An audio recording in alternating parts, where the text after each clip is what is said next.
So please welcome Franco Romero to the show. Welcome, Franco. Hello, hello. How are you? Thank you for Uh, having me. Thank you. I am thrilled to be here. Wasn't sure if I was going to be here, but I'm thrilled to be here. I'm glad that we were able to make this happen. There's people in my like 4.5 years of doing this podcast that have made an impact.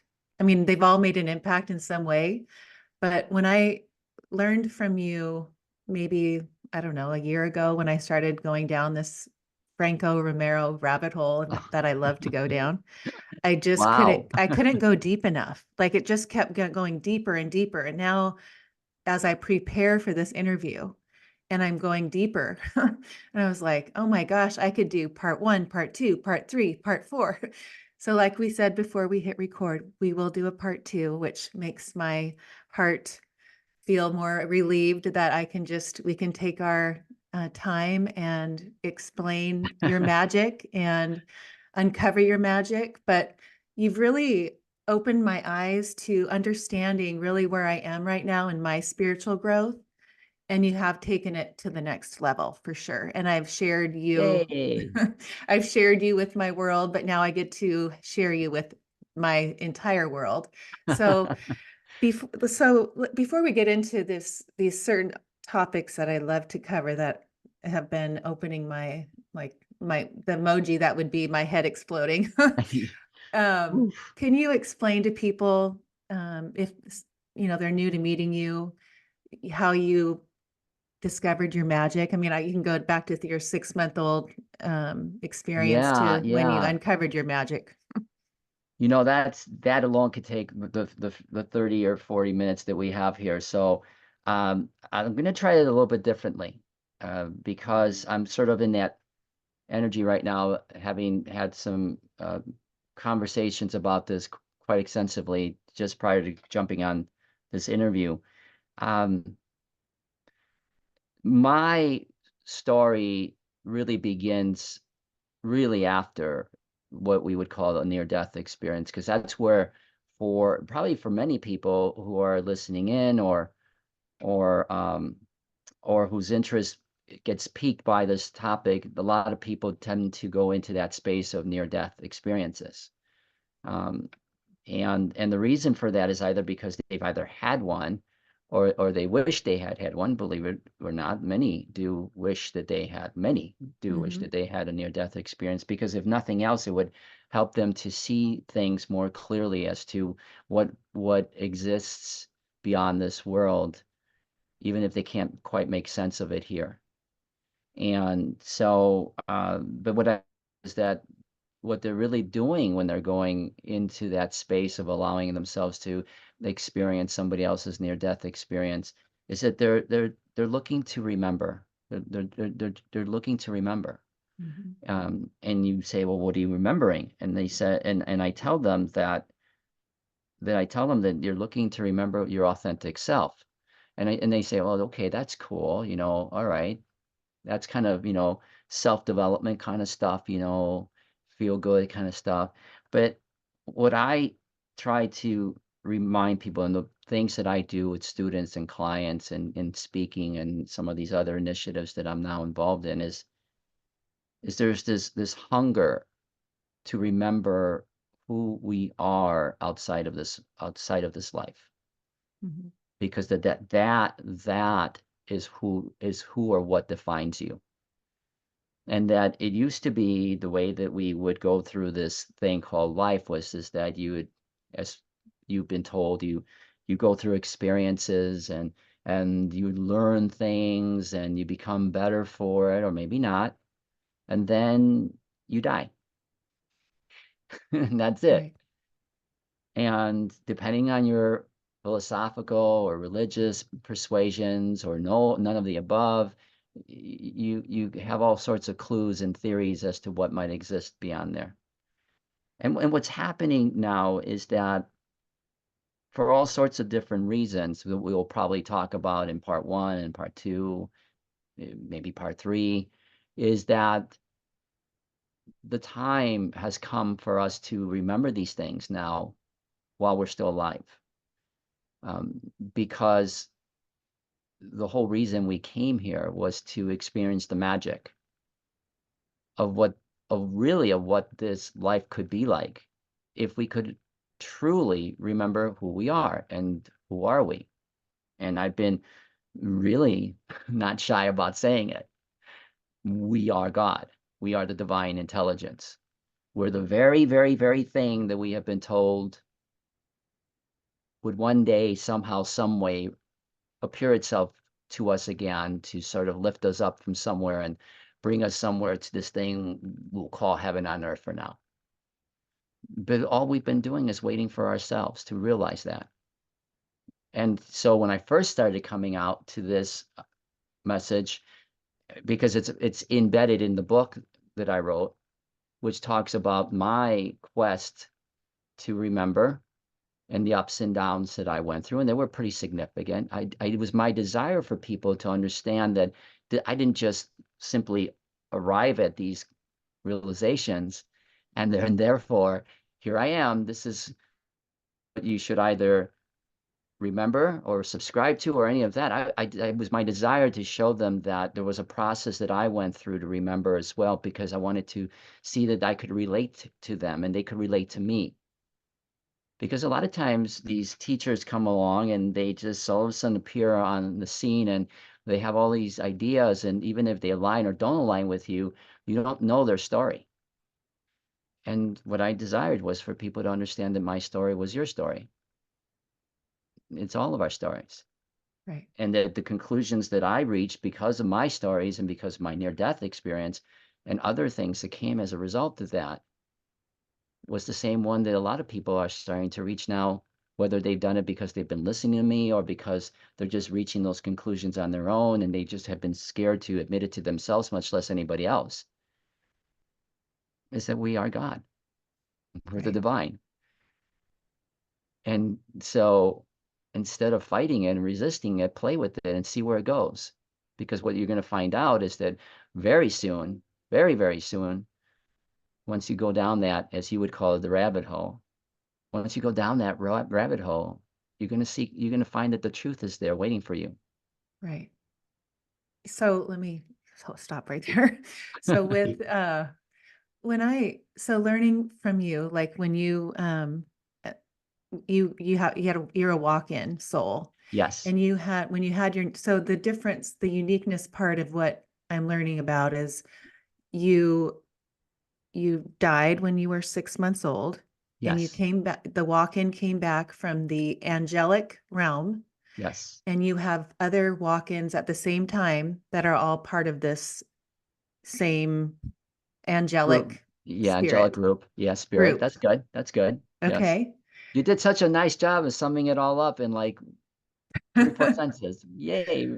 But you decode, so you're coded now. So your soul was in a different, so why you come back with all this information and awareness is from that experience, is from that walk-in. Yes. Yeah. I mean, I love, love, love, love, love when people can dive a little bit further and sort of see the riddles and the clues and the things that are not so obvious to other people. And so I love that because it translates in your questions.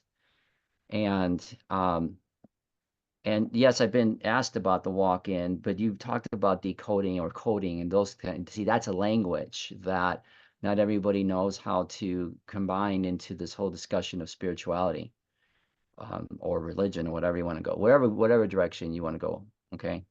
But what people need to feel into is that, and this isn't as difficult, but yet still is to many in this day and age with things that are evolving with technology and more specifically with intelligence, which we talk about as artificial intelligence. And I've done a number of interviews about this, but Yes. in different ways. Hmm. Um, that what we don't understand is at the end of the day, when I say you are God, the divine intelligence, is that you are a divine intelligence. That I it's not about demystifying the experience, because there's a tremendous amount of mysticism that I teach with students and others, because it's the beauty and the magic of the experience. But at the end of the day, it's the mysticism that is birthed through the intelligence that we are, um, and understanding that. And so, to your question specifically, or to your observation, was that a walk-in. It's a term that up until a few years ago nobody Right. knew about. I mean, some people claim that they knew about it, that talk about it, but no, they didn't. No, okay. And the only reason I know that is because some years ago, not that many, I was desperately trying to understand, why was I feeling this thing called a walk-in. Hmm. What was it? Because there wasn't any book on it. There was nothing to reference.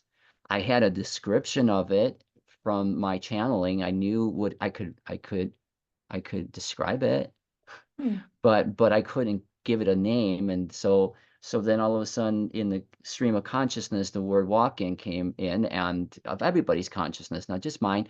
And all of a sudden, that was a very good word to use. You can sink into it. And so then Right. people now get really fascinated by the walk-in experience. And I try to explain it. That is fascinating, because the process of the walk-in is that, to your point, when someone has a death experience, um, whether it's a near death or what have you, um, there, well, I mean, there's only a couple of death experiences you can have. Either you Right. come back or you don't. Okay, Exactly. I mean, it's really simple.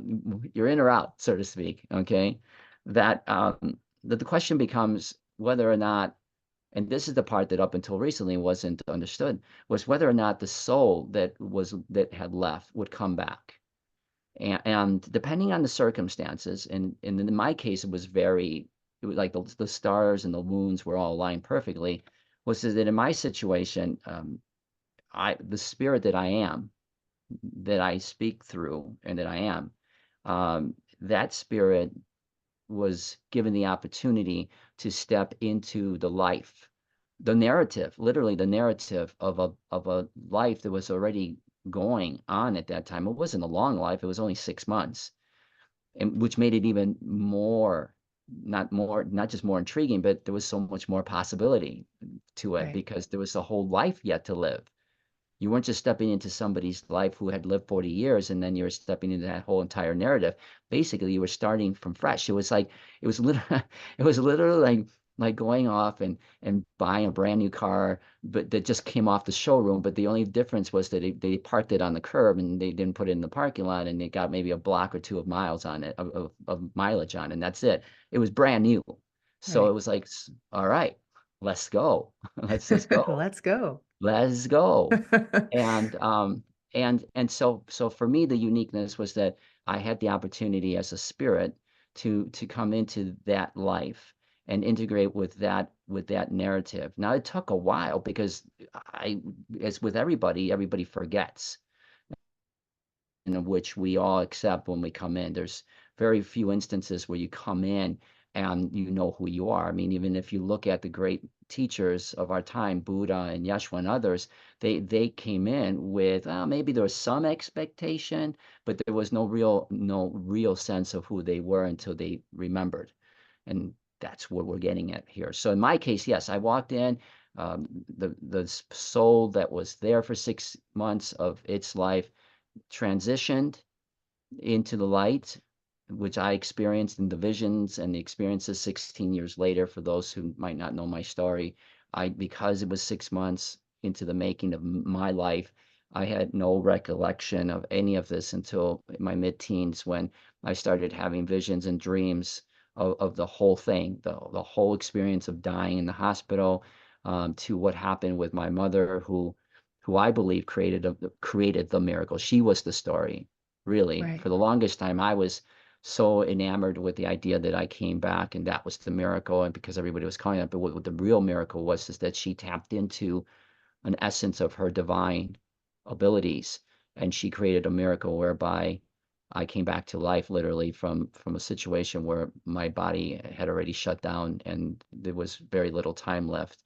And instead of her mourning over that loss, she went to a nearby church and created her magic, which was that she looked at my life through the lenses of gratitude and appreciation, which is something that we've been talking about in other spiritual circles or discussions, but she embodied it and she knew how to use it. Whether she knew it or not at that moment, Right. those were the secret sauces that they created this incredible magical experience where when she came back to the hospital an hour or so later, I went from being dead, literally shut down, organs, everything, to everything coming back online and my organs all coming back, and I was leaving the hospital the next day. So, so the walk-in experience, to finish that story up, is that um, walk-ins come here with a very specific purpose. Now, I'm not going to say that we don't all have a specific purpose, but the way I have said this in the past, and I'm being more clear about it now, since I've been saying a lot of things that go contrary to a lot of the way that people uh, believe their realities are, is that in different in different contexts, different times, different periods, what what a walk-in entity, okay, a walk-in, just again, is just the process by which I took the narrative of that life. But these beings don't all just use walk-ins to do that. They're doing it the other way too, which is they're just being born through the process of the regular process that people are born into this world. It's just that I had a chance to bypass that because I would have had to wait a little longer, and I took it when I could. And you get permission. You have to get permission, by the way. It's not Hmm. like a possession. You don't go and just take somebody's body. It's all in the universe. That's a no-no. So you have to ask permission. And in this case, the soul was happy to relinquish its life because Eh, it was already in the light already. So it was like, I'm sticking around here. You can go and do whatever you want to do with the body. I'm done. Do you But have a the soul contract with that soul? Like, is there something that you contracted before you? No, no, no. This is really literally like, hey, we got a body here. Let's go. When you want to use it, because you can use it. I don't want to sound that whatever you want to call it, that cold about it, but it's the way it worked. I mean, Huh. there was this opportunity for this child. Now, I will say that there's really actually no such thing as contracts the way that's described by others in the circle that we talk about. There are some, say, very strong verbal agreements of things that you desire to do with the people that you wind up bringing into your digital reality. But the contract between my soul, the soul of the angelic realm, and the soul of this particular person, there was none of that. They were basically, it's like you don't have a contract with the previous owner of the car. I mean, Hmm. other than just the exchange of the car and getting a new title, so to speak. But other than that, there's no right, there's no other Huh. arrangement. You're not sending them postcards with the picture of you in the car a year later, going, "Wish you were here." Okay.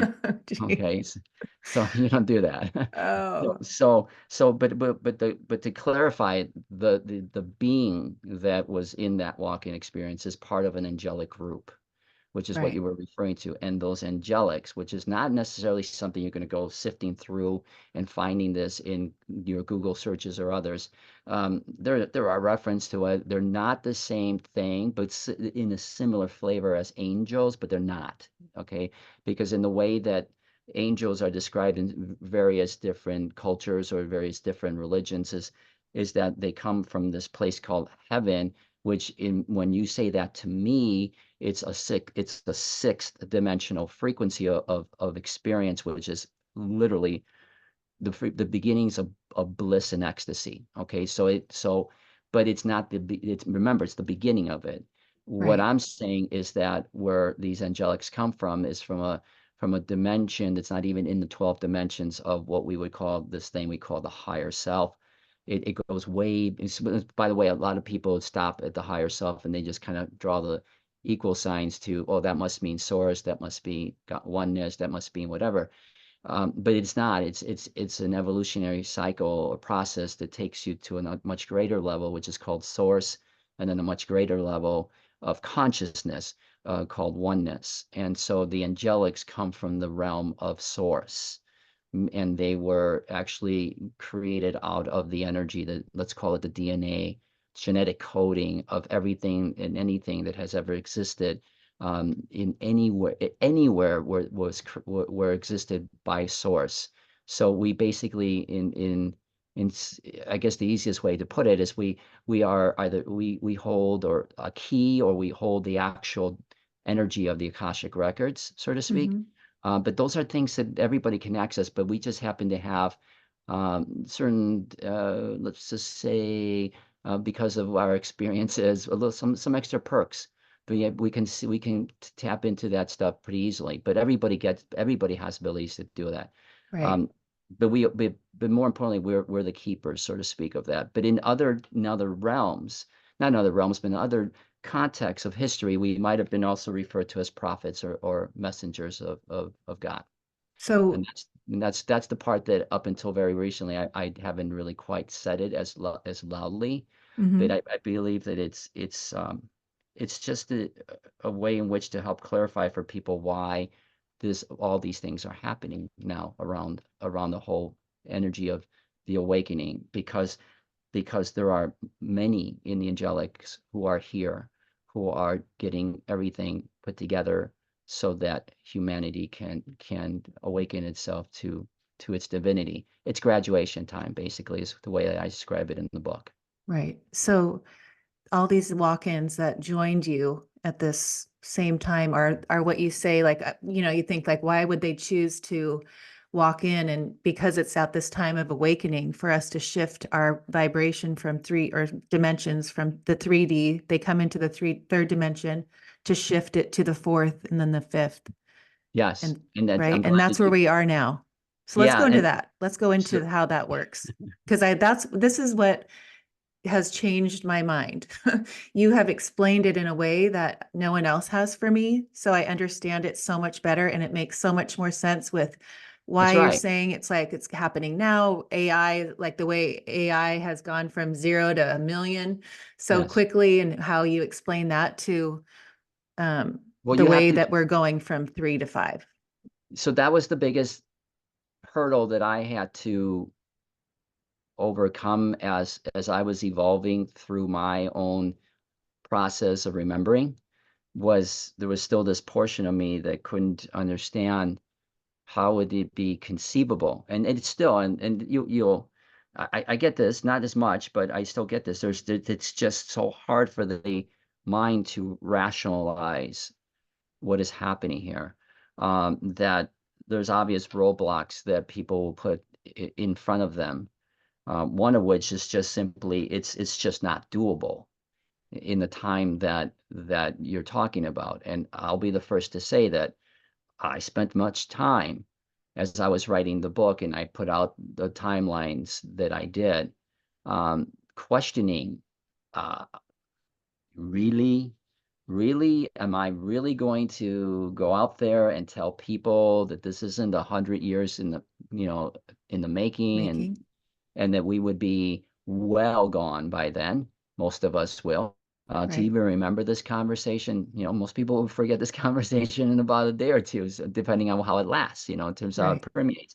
But it was easy. It's so easy for others to talk about things that might happen 100 or so years ago, because they have no reference as to how it could conceivably happen overnight. Right. And so when I started to feel and evolve into consciousness myself, I realized that there was this expansion of consciousness, which I feel like you're going through right now, which is either through me or through other people, that you're becoming aware. Right. So in the second book that I'm writing, um, I devote a whole chapter to this discussion about awareness, because to me, if somebody asked me, and I had to try to put it in 3D language, what it is that I feel this thing called God is, if I could use that as the term, the catch-all term, yes, it's really easy to say it's love, Right. okay? But or joy, or whatever else, or compassion. It's very easy to say that. And then, with my students, because it's a real philosophy class, so to speak, but it's a fun class. Hmm. I say, well, all right, all right. What does that mean? Right. Well, tell me, what does that mean? And as you start peeling the onion back, people are going, what do you mean? What does this mean? You know, I said, well, you said this is what it is, but tell me, what does it relate? How does it relate to you? Because I just, I just told you, and you just agreed that you're the divine, right? So how smarty, and I mean this playfully, smarty pants, how, Right. tell me, because if you can't feel this, then there's still a disconnect to it. Even though you might intellectually know it, there's a disconnect. And the whole idea is that you have to feel this now. And then, of course, they'll say, "Well, I don't know how to feel it." I say, "Yeah, but that's the easy part once you realize what's involved here." But to answer your question about the fourth and fifth dimension, what people don't realize is that we don't just go from third to five. We don't go from three to five, okay? We Right. go from three to four to five. I mean, isn't that simple, right? I mean, did I miss something in math Right? class? Exactly. I believe there's a four in there. Right. Okay. I mean, I believe. I mean, I maybe not, but as far as I know, there's a four. Okay, and so nobody talks about the four. Right. Nobody does. And if they do, they'll typically will say, well, four is time. Of course, it's time. That's four. And if you look it up right now, you will find that that is the way fourth dimension is discussed. It's time. But yet the same, and I'm going to give you a long-winded answer to this because it's really important that you get the flavor of this. Okay, Hmm. that most people don't realize, the very same people that defined if time was the fourth dimension, which, what does that mean? Okay, smarty pants, tell me, what the hell does that mean? Time is the fourth dimension. Oh, it just is. No, tell me, what does it feel like to be in that space of fourth dimension, knowing that time is the thing?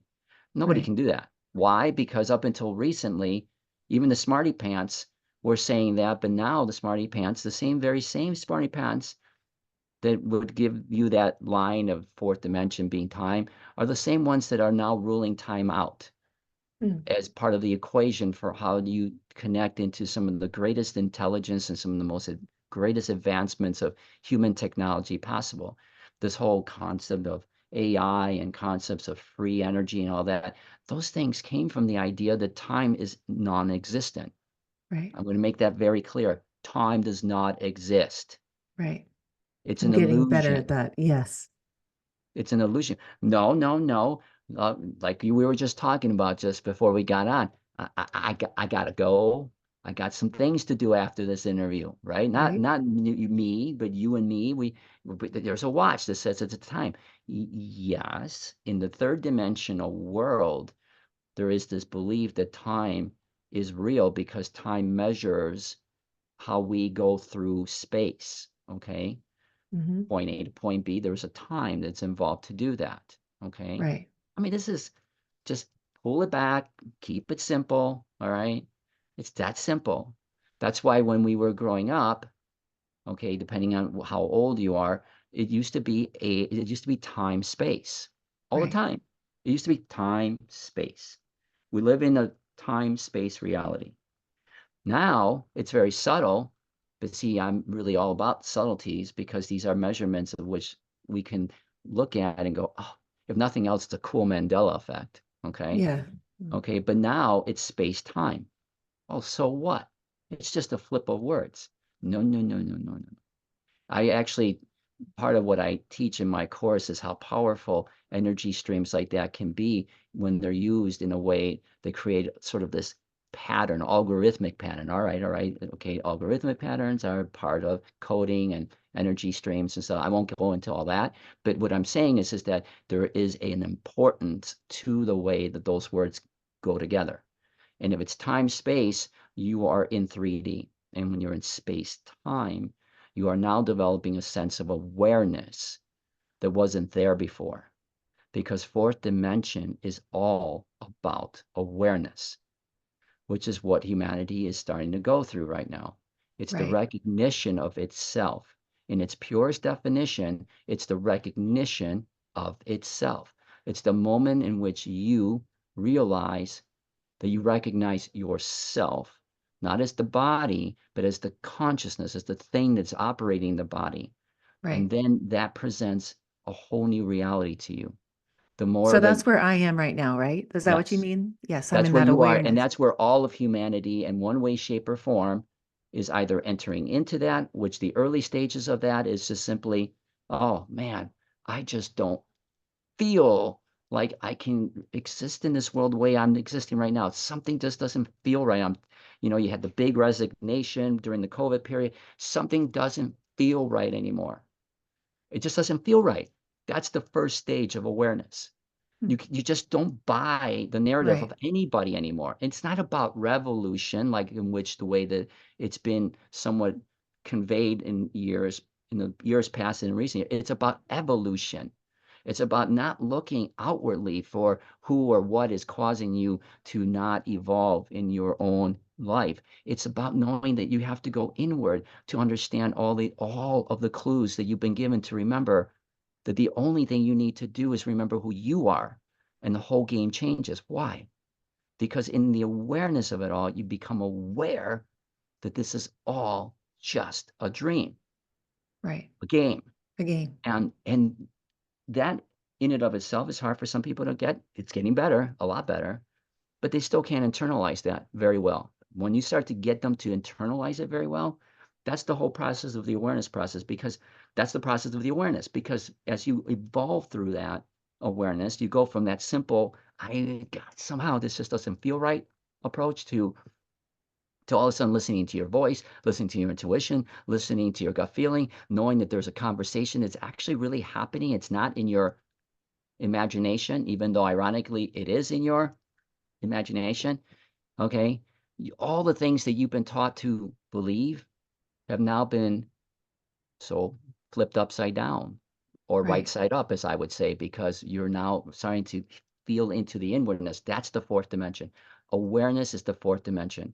Awareness, by the way, with AI, when it becomes sentient, okay, it's the moment that it becomes aware of itself.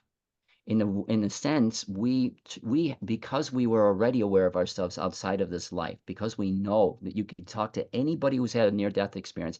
The moment they die, they remember who they are. They don't maybe know how to translate that yet, because some of their sort of their coding, as you put it earlier, some of their coding was turned off in order for them to come back and not spoil the surprise. So they come back and they say, "Oh, I had this. I felt like I needed to do something. I had something I still hadn't finished here." And again, I've said this in other interviews, that they feel that their mission here is to right the wrong of something they did in their lives. No, the thing they came here to do was to be here present right now. As the frequencies of awareness start to rise, they would remember their stories similar to what I remember. The only difference is that because of my situation coming from the angelic realm, I knew that I would get there faster than most people would. But it's now like like a popcorn, right? Like kernels in a popcorn bag. Everybody's starting to pop. right. That's the fourth dimension, is awareness. We explain the frequencies because everything is vibration and frequency when we start to move up the Yes, and again, really simple. Okay, the third dimension has frequencies. I mean, this is just this is physics, or quantum physics, as some would now go into, but I'm not going to go into the heavy, simple physics that we're all energy, and that energy moves in a way that has frequency to it. And in frequencies, there's vibrations to them. And the heavier the frequency, the different the experience would be. In this reality, 3D, the heavier the frequency, the more you would, the more likely you are to experience the material world. Okay, everything is slowed down so much that you see matter, you feel matter. Okay, the higher the frequency, which really lines up with who you are as consciousness. Okay, the higher you is, it's like somebody all of a sudden gives you some sort of smelling salts, and you can remember who you are. The higher the frequency it goes, the more you're now tapping into a consciousness that starts to come out of its amnesia, starts to come out of the coma that it's in, or I'll say it this way, I call it social conditioning.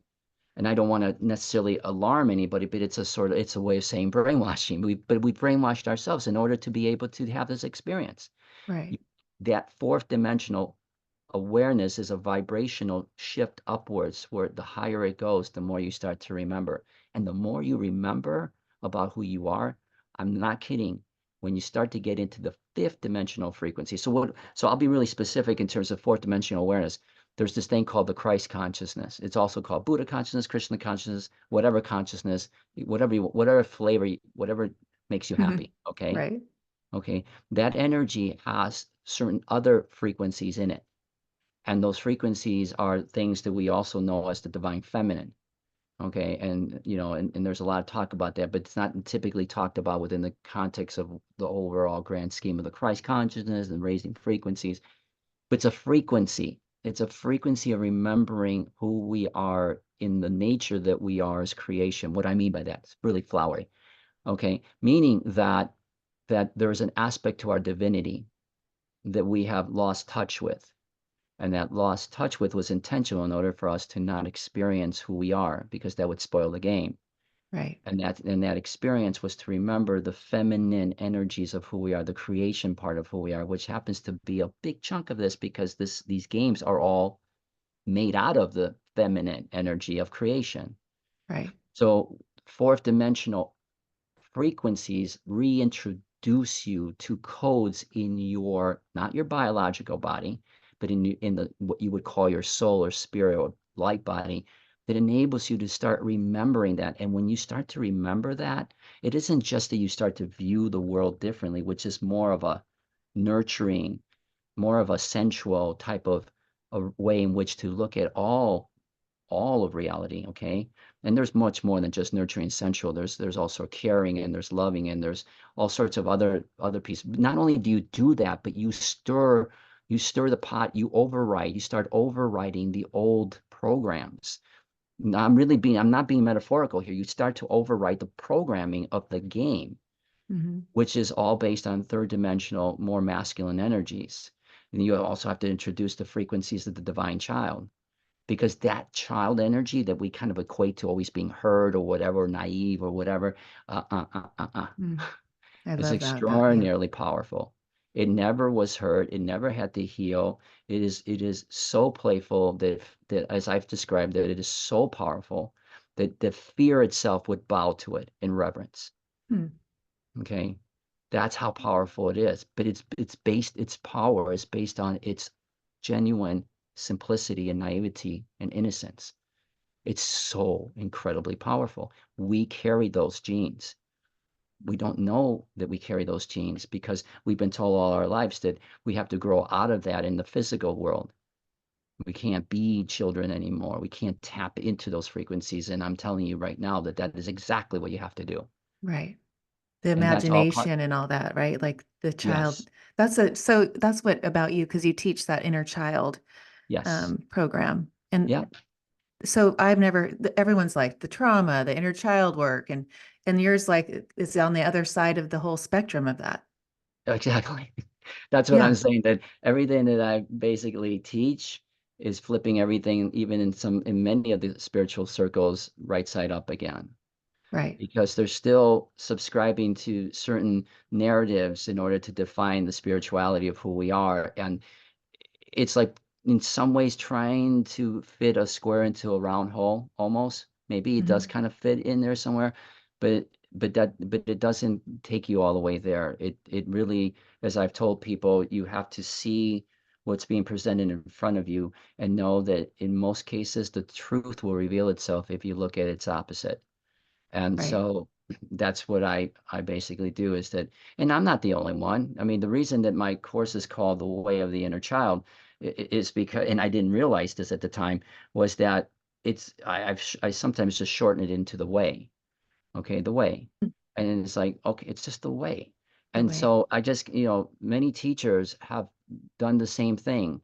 Others in other times have done the same thing. Yeshua would would teach it the same way. Yeshua said, in order for you to walk into the gates, through the gates of heaven, right? In order for you to go in there, we interpret it as that being a physical place.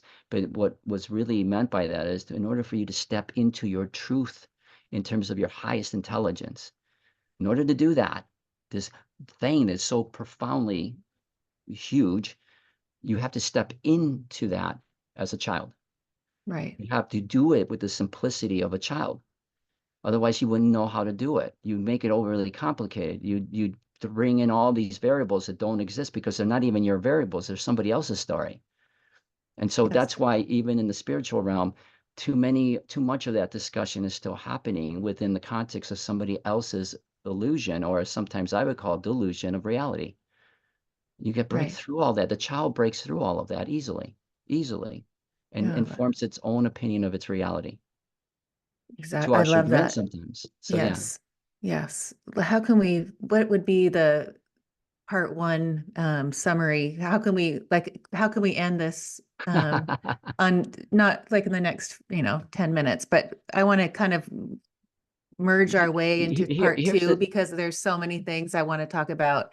The fifth dimension, how we're, well, it's that's a happening perfect. within 2, 3 years from now. Do you want to end there and then we'll move Yeah, on? yeah. So what we're gonna do is to sort of put a little bow on this discussion is that humanity is going through the process of experiencing its remembrance.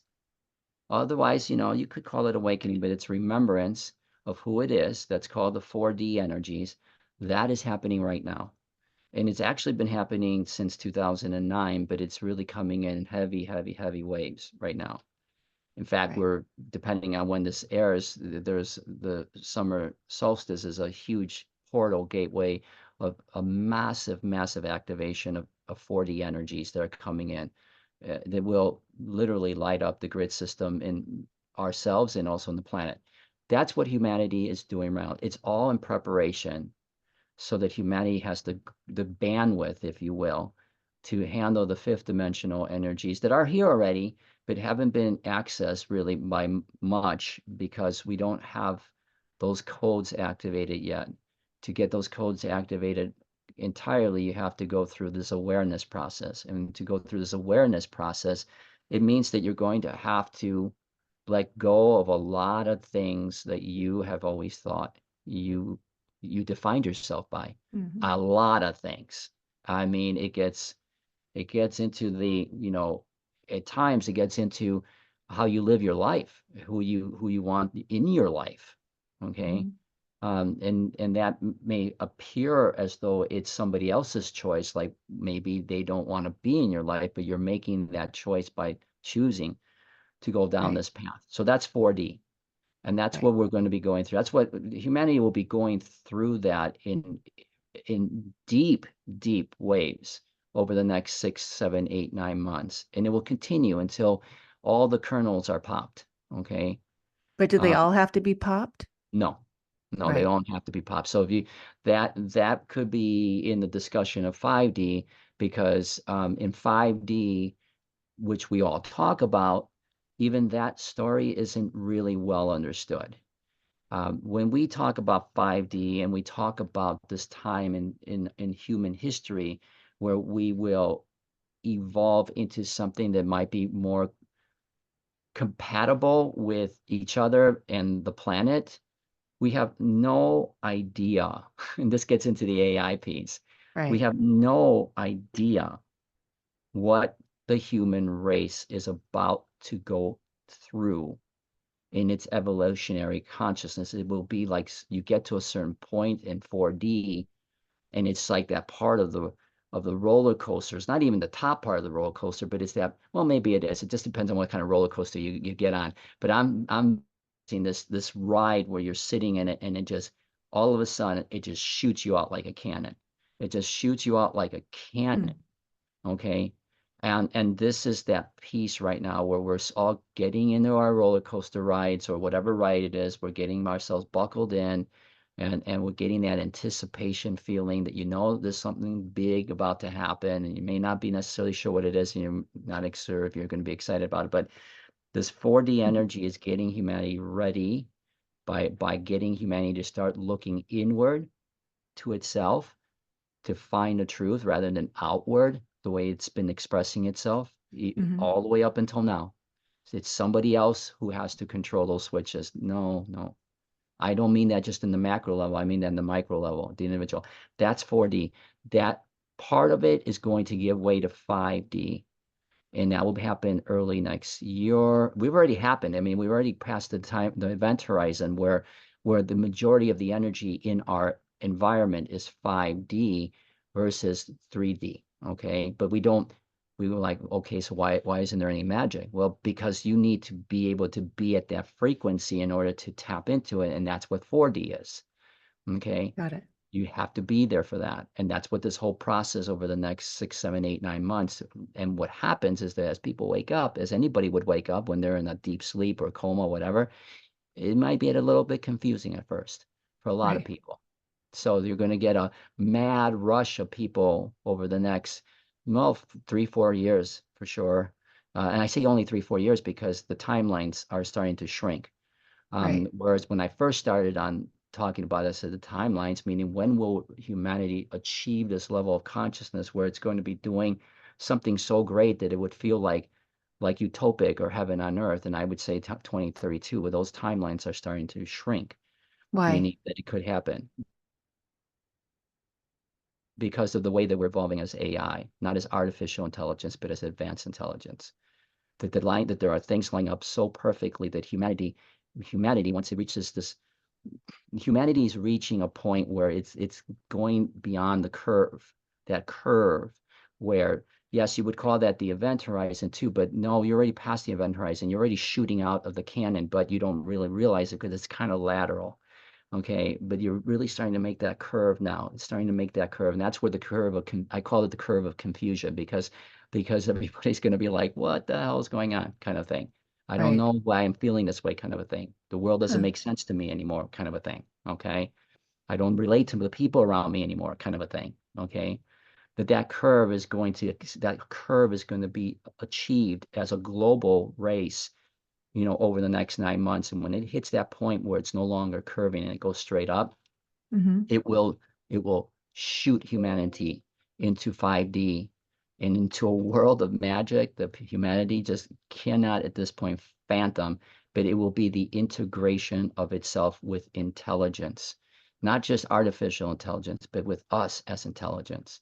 We Right. will just use artificial intelligence in a way that will allow us to integrate with ourselves and it, but not in nowhere near what is being told or how it will be done in years to come. It will not be like that. It will be a natural evolution of integrationness of consciousness. And I'm telling you, it is going to be so fast, so swift. It will. Because you've seen it, like you've Yes. been shown it. Yeah, I've been shown that. I've Right. been shown that.